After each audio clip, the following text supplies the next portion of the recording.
Lalu next ya, ada Dewa United dengan Persebaya Surabaya. Jadi memang di pertandingan ini Persebaya Surabaya ketika sudah unggul 0-1 itu gol dari Ripal ya. Di sini Ripal posisinya menggantikan Song. Jadi Ripal yang diberikan tugas untuk lebih banyak membantu penyerangan dengan Zevalente.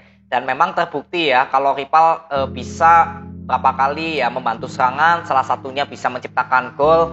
Ya, jadi ini juga ada ada hal yang positif dari rotasi pemain dari coach ini ya, Gombau ya. Gombau ini melakukan rotasi di posisinya Song karena Song nggak bisa bermain.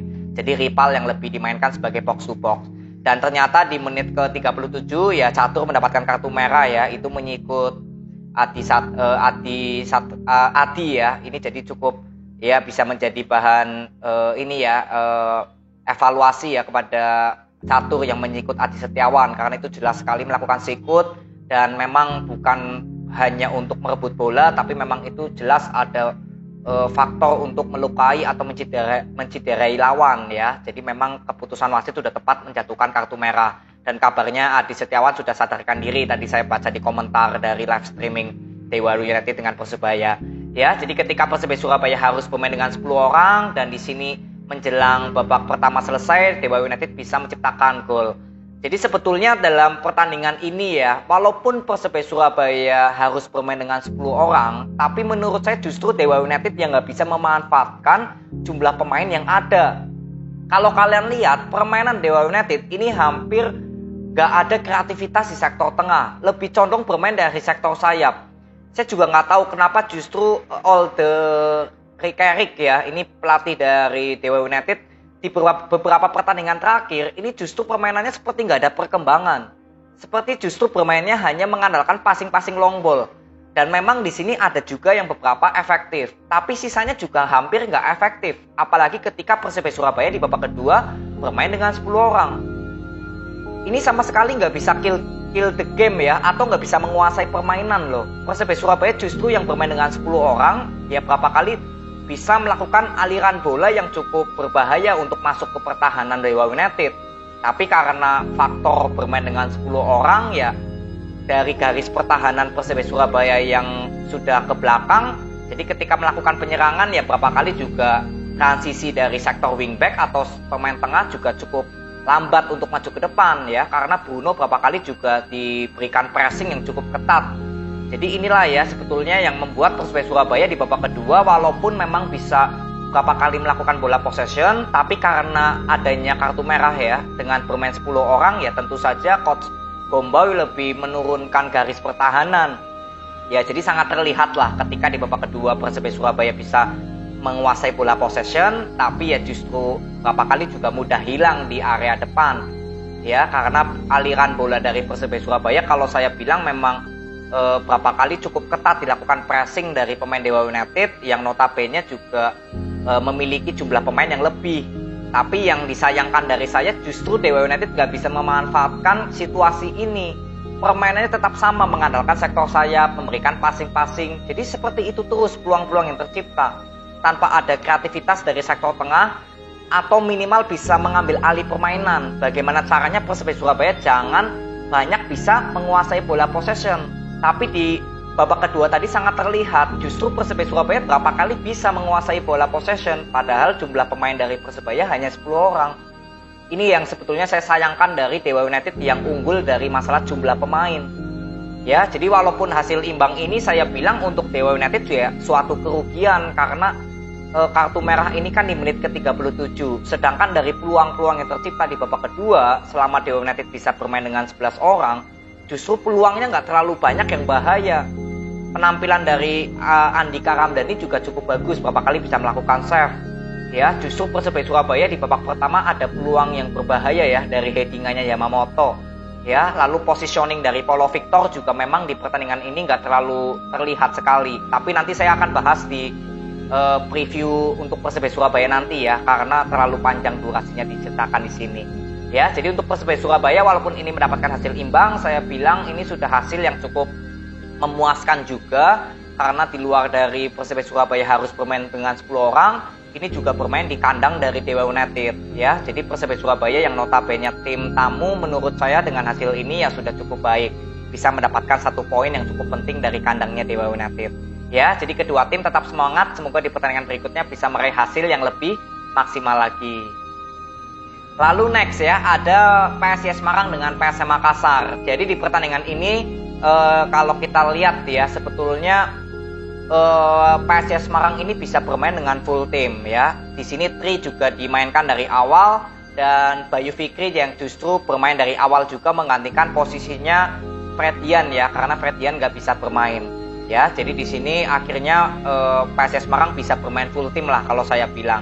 Lalu ada Vitinho ya, bermain di sayap kiri karena di pertandingan terakhir Vitinho bisa memberikan 1 assist kepada Fortes. Lalu penampilan Vitinho di sektor kiri juga sejauh pertandingan kemarin lawan Barito ya, itu juga bermain cukup bagus. Jadi mungkin Agius memilih Vitinho dulu ditaruh di sebelah kiri sembari menunggu Marukawa bisa memulihkan dari mungkin masih ada cedera. Sedangkan dari PSM Makassar, kalau kita lihat dari starting line up-nya, ini justru banyak sekali melakukan rotasi pemain.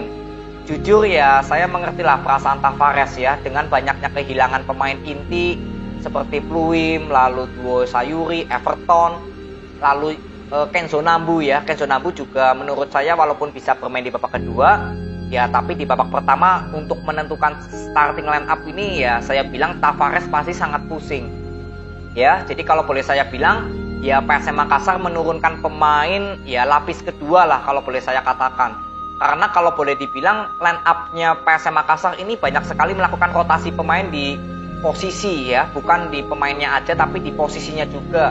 Seperti Zaki yang bermain di tengah dengan Ricky Pratama, ya sisanya seperti Rizky Eka, lalu Detan, ya ini tetap sama lah ya untuk posisinya di kiri dan kanan. Tinggal di rotasi di pemain tengah ini yang cukup penting.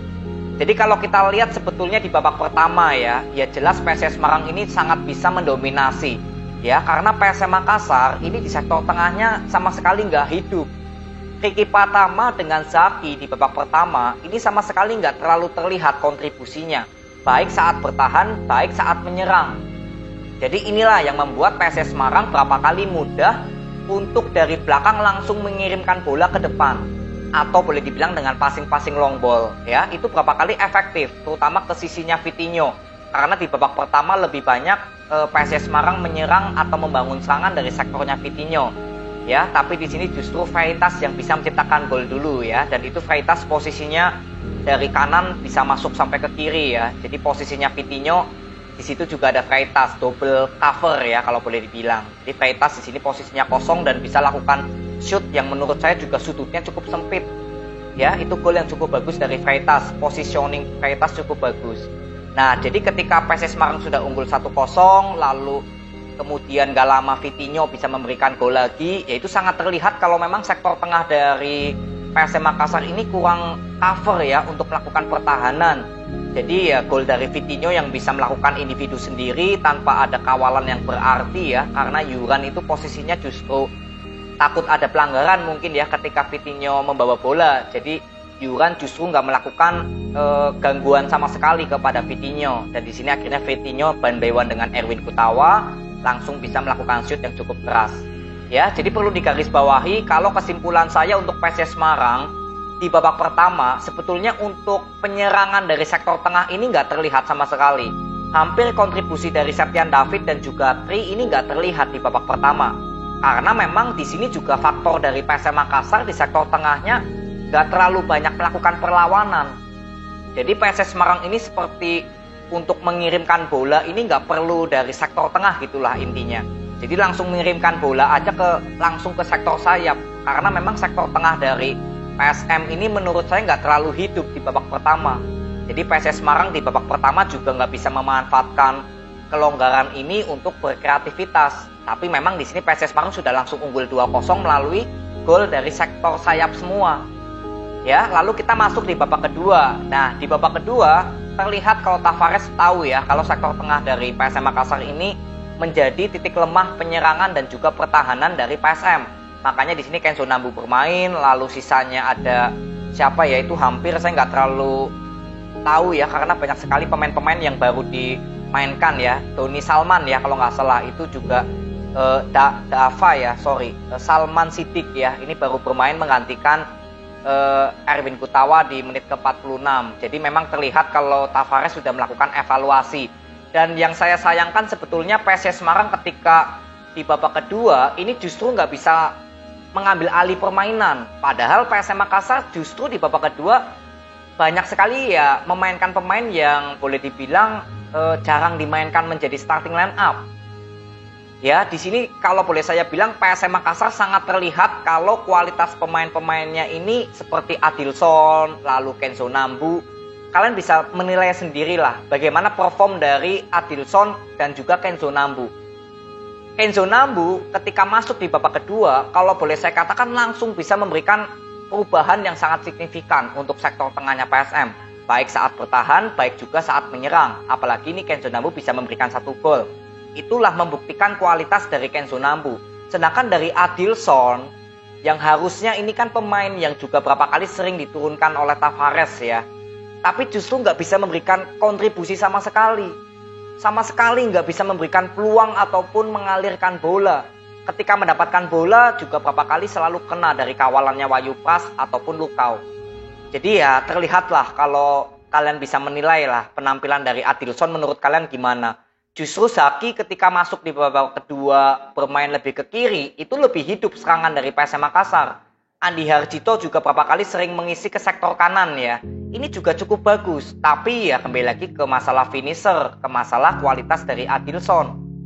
Beda dengan PSIS Semarang ada Fortes ya. Jadi ketika Fortes bisa mendapatkan bola, sebetulnya PSIS Semarang ini bisa membuat gol lebih ke gawang dari Reza Arya, tapi ya finishingnya ini ya atau keputusan-keputusan untuk melakukan shoot atau memberikan passing ya tapi nggak bisa dimanfaatkan dengan sempurna oleh Fortes, oleh Galih Freitas ya yang ada peluang.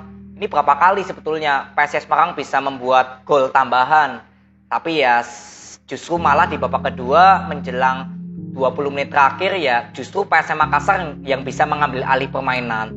Tapi ya faktor masalah ini juga ya, striker saya bilang, Adilson ini yang sama sekali nggak bisa berkontribusi ketika mendapatkan passing-passing dari Zaki atau true pass dari siapa ya tadi yang masuk menggantikan M. Arfan ya, Bangsawan ya, itu juga cukup bagus menurut saya ya, Adil Nur Bangsawan. Ini juga bertalenta lah ini pemain bisa menggantikan posisi M. Arfan. Itu juga berapa kali sempat memberikan passing kepada Adilson. Tapi ya kontrol bola dari Adilson ini memang sangat kurang sekali lah menurut saya. Jadi inilah faktor dari masalah perform dari kualitas pemain juga.